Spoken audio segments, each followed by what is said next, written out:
Hi, I'm Phil Bridges, owner of Straight Arrow Repair. Ever want to know how a repairman fixes things? Well, come with me and I'll show you how I solve problems. Let's make things better together.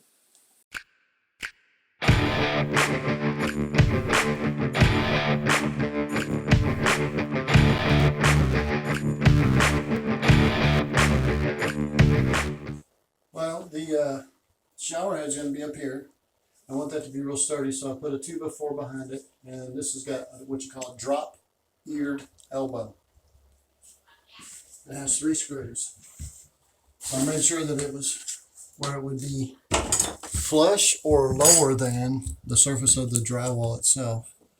And that way it'll be really strong right there if you see all the screws. And then this is screwed on the sides. I also added some wood in there so that when I put the drywall over it, it will have something to fasten to also, not be flimsy like it would be from here to here.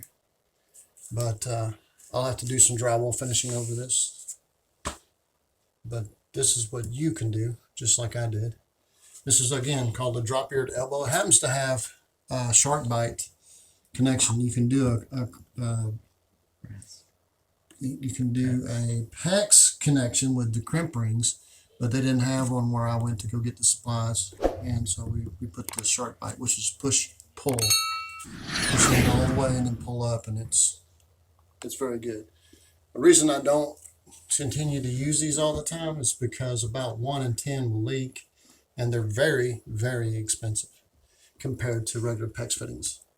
Regular PEX fittings will be about $3. This is about $10 or $11, $12.